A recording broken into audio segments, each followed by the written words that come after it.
Hello, everybody. Good morning, good afternoon, good evening, depending on your time zone. Welcome to another edition of our Health and Wellness Talk series. For those of you that do not know me, I'm Ram and I'm a neuro researcher. In addition, I'm a US board certified Ayurvedic practitioner and a registered yoga teacher. And today's talk is going to be on chewing, the key to optimal health. It's one of my favorite topics. And the takeaway from this talk will be understanding the nuances of chewing and metabolism, benefits of chewing. All right. So let me go ahead and start sharing the screen.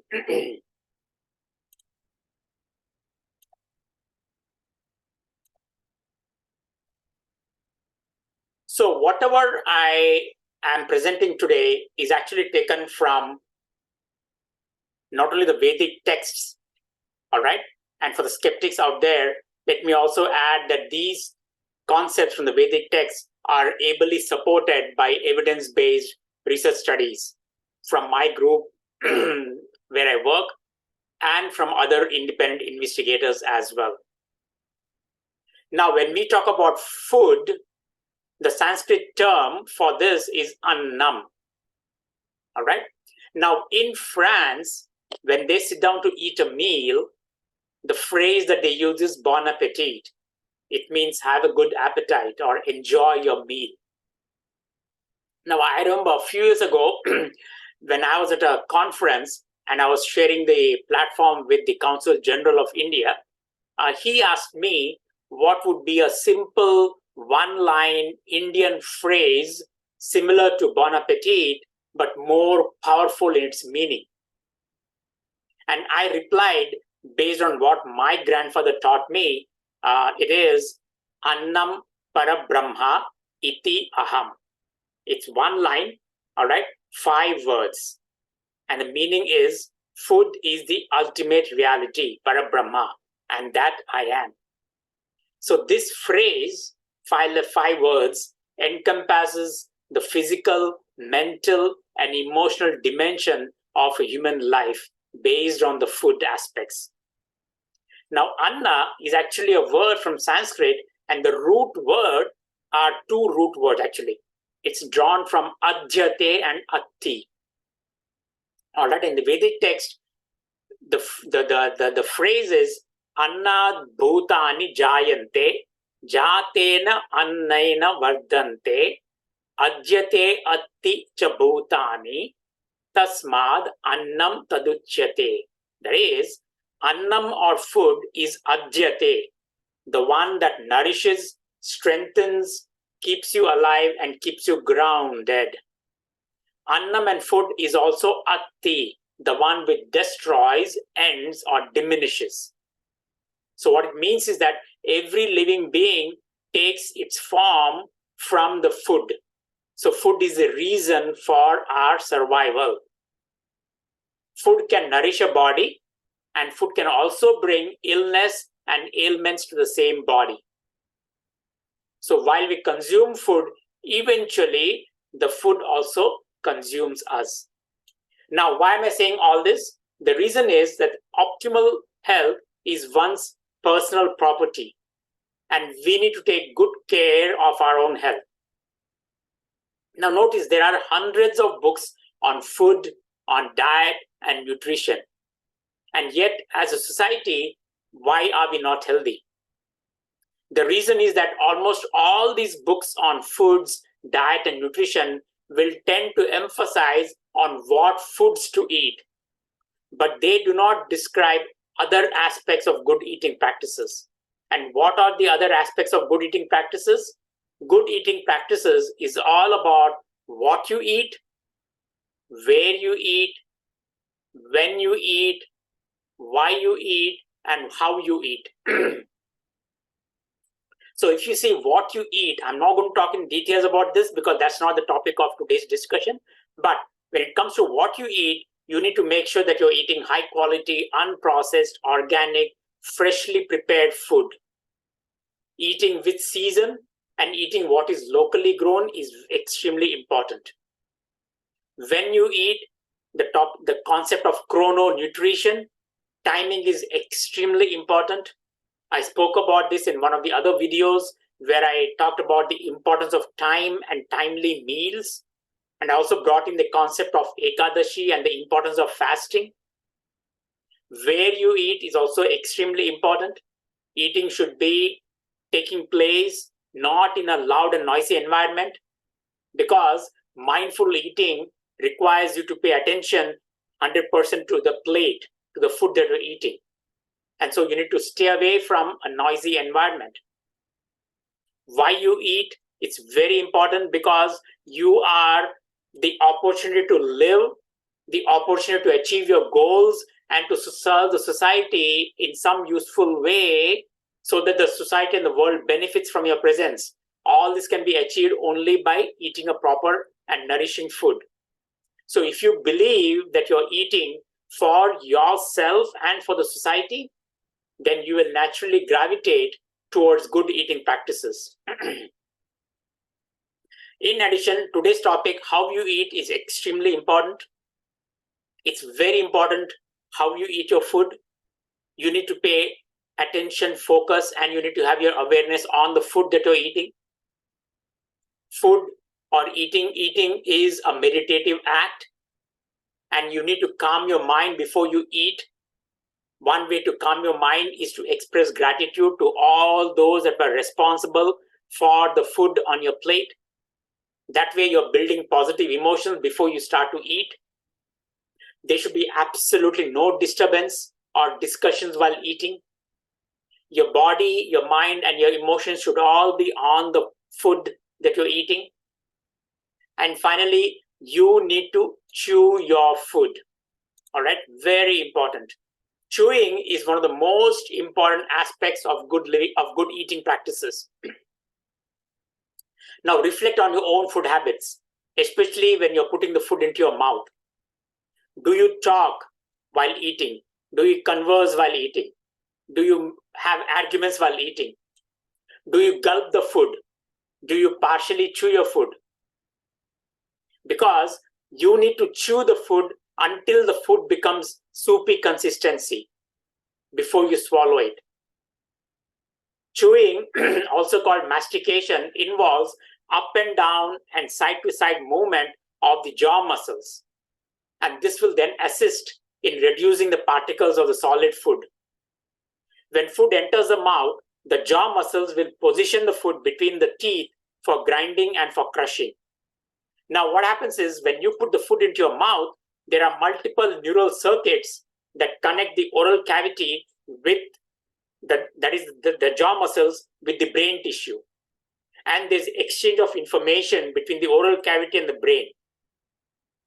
This exchange of information between the brain and the oral cavity will help to determine how much of force, how much of strength, and how much of enzyme activity are required to transform the food into a bolus. A bolus is nothing but the food that has been chewed well and mixed in the mouth with the saliva to a size or to a particle where it can be easily swallowed. Now, several research studies have pointed to the importance of chewing and its close association with metabolic health, with brain health, with mental health, with cognition and stress. Now, once you put your food into the mouth, start chewing the food thoroughly. Chewing will ensure that the food becomes very soft. Now, notice what happens is as you chew, you are generating more saliva. The more the saliva, the more the food becomes softer and softer and becomes easily absorbable. Once the food turns into a soupy-like consistency, that's when it's ready to be swallowed. So when the food is swallowed, after it reaches a soupy consistency, what happens is you are bringing in the food along with the saliva. Both these will make their way from the mouth to the esophagus and to the stomach, where the next step of digestion will take place. Now, what happens is because the stomach is receiving a combination of the chewed food and the saliva, the more you chew, the more saliva you generate, which means then after eating 3 or 4 morsels of food, the stomach is full.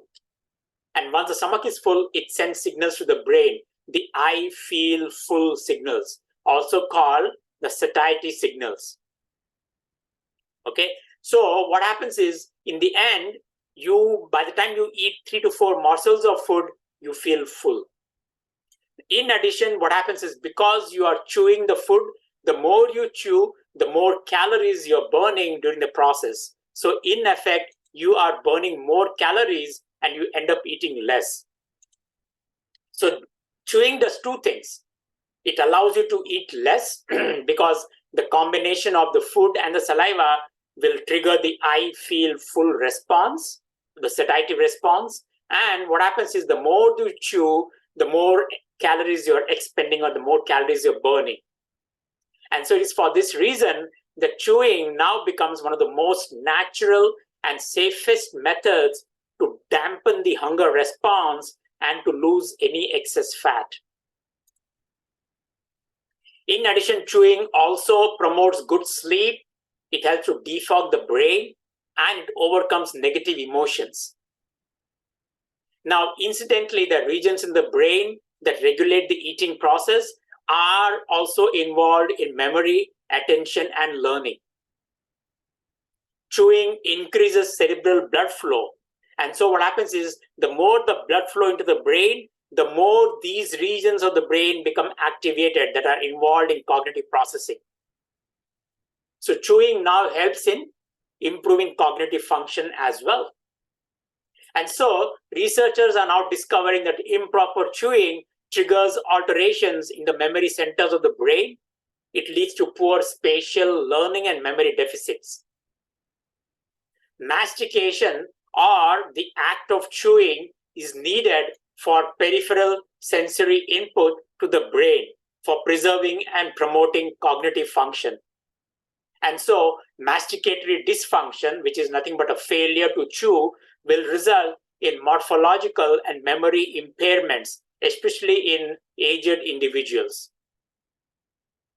Now, epidemiology studies demonstrate that a decreased number of teeth, a decreased use of the dentures, and a poor biting force will all contribute to the development of dementia or memory loss, thus supporting the importance of chewing. Now, what happens is, very often people, due to several health reasons, like chronic inflammatory conditions, cancers, injury to the mouth, or complications related to aging, people will experience symptoms of dry mouth called xerostomia. It's a condition where there's not enough saliva being produced by the mouth. And so what happens is, the mouth is always dry. It's called the salivary gland hypofunction or hyposalivation. Dry mouth can also happen from emotional and behavioral issues, fear, worry, anxiety, chronic anger. All this can leave a person with a dry mouth. Along with dryness in the mouth and along with a lack of saliva, what happens is, there's a foul smell from the mouth. There's a trouble chewing and swallowing food. People will lack a desire to eat. They'll have a loss of taste sensation. They'll often find themselves feeling itching in the gums, or they'll have gum-related disorders. And all these problems can lead to a condition called dysphagia, or what we call swallowing difficulties. Okay, so the question is, how do you stimulate the saliva and how do you prevent mouth dryness? There are some natural ways to do that. Generally, what happens is, foods that are savory by nature, or drinks that are carbonated, they increase the amount of saliva in the mouth, and thereby they trigger the swallowing reflexes. Carbonated drinks are of a specific interest. These products have a pH value that is somewhere between 5.5 to 5.8, which is slightly below the neutral pH of 7. But it's slightly higher than most of the savory foods like citrus juice and lemon juice. A combination of carbonated drinks and citric acid or savory foods will promote the salivation response. In addition, what happens is, if you eat any crunchy vegetables or fruits, this will also trigger saliva production. So for example, if you eat vegetables like carrots or celery or cauliflower or cucumber or fruit like apples and pears, you promote more of the saliva formation. In addition, if you suck on sugar-free candy or if you chew the sugar-free gum, this will also help in increasing saliva production. Now, salivary dysfunction can also happen from low levels of certain vitamins. For example, vitamin A is a fat-soluble vitamin. It's necessary for maintaining healthy skin, for eyes, for the immune system. In addition, vitamin A is also required for a good gums and mouth and teeth, and also helps in saliva production. Okay. In addition to vitamin A, vitamin B3, also called niacin, and vitamin B12, also called cyanocobalamin. These are all good vitamins or necessary vitamins for preventing dryness in the mouth. Niacin or vitamin B3 is necessary for the body's metabolic process. It helps maintain healthy skin, good nervous function, and digestion. In addition, if there is a deficiency of niacin, it can also lead to hypofunctioning of the salivary glands. That is, there is reduction in the saliva formation.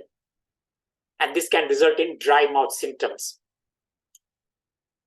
Vitamin B12 is another essential vitamin that is required to maintain a proper salivary formation and to prevent dry mouth. In addition, spices like fennel, ginger, and turmeric are extremely good, okay, to promote the saliva formation. And then there's a specific fruit called amla, also known as gooseberries. Amla is a savory fruit, and it helps in production of saliva. So fennel, ginger, turmeric, and this fruit called amla contains phytochemicals or flavonoids. These flavonoids actually help in promoting the saliva formation. One way to use these is to take the amla fruit or gooseberry, okay, and then you take fresh turmeric root and peel the skin off, and then take fresh ginger root, peel the skin off, and then soak these three in boiling water so that it becomes soft, and then you make a paste of it by putting them in a food blender. And once you make a paste of this amla, gooseberry, turmeric root, and ginger root, you can then use this paste, 1 teaspoon of paste, before every meal. And that will promote the formation of saliva, which will help in digesting your food. Now, if you're not into turmeric and ginger for reasons that you know better, then you can use just amla alone. So take the gooseberry or amla, and then you sun dry it. And after you sun dry it, you scrape it to form amla powder, dry powder or amla flakes. And then what you do is you place 1 teaspoon of that powder into your mouth and just leave it there. You don't need to chew it or you don't need to swallow it. Just leave it in the mouth and it will trigger the formation of saliva. So taking this amla powder or amla flakes just before you eat your meal will ensure that you have proper saliva formation, which will help in digesting your food. Okay. In the same way, you can take sugar-free ginger candy and place it in your mouth to promote saliva formation. The other way to promote saliva formation is to take highly diluted buttermilk, also called chas in Hindi. Okay, and what you do is highly diluted buttermilk, you add fennel powder, you add salt, and you add few drops of lemon juice. All right, mix it well, and then drink this highly diluted buttermilk just before you eat your food.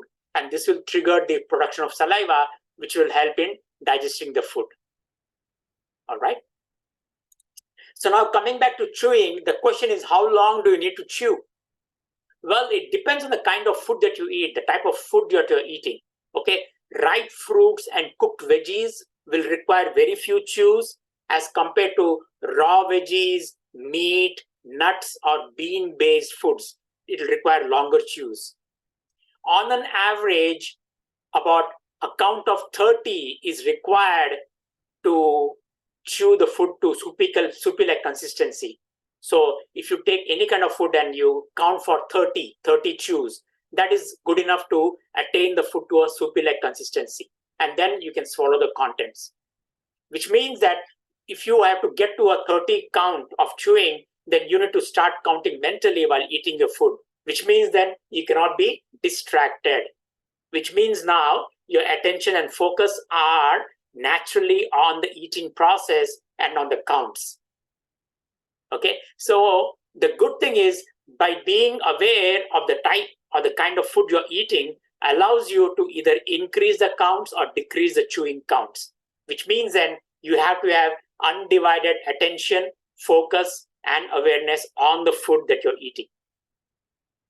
In addition, chewing also helps to bring the concepts of dharana and dhyana, okay, which is mentioned in the yoga philosophy by Patanjali, which is attention, focus, and awareness, which is what you require while chewing. So now what happens is chewing is not only physical, but also becomes a very important mental and emotional exercise as well. Okay, so the next time you place the food in your mouth, please remember to chew the food, since one of the paths to brain strength, mental and emotional fitness starts with chewing. All right. So the key takeaway from this talk is that optimal chewing allows the individual to feel full with just a few morsels of food. Chewing brings down the hunger response, and it also serves as a natural way to lose weight. Chewing the food well promotes good sleep. It helps to defog the brain, and it overcomes negative emotions.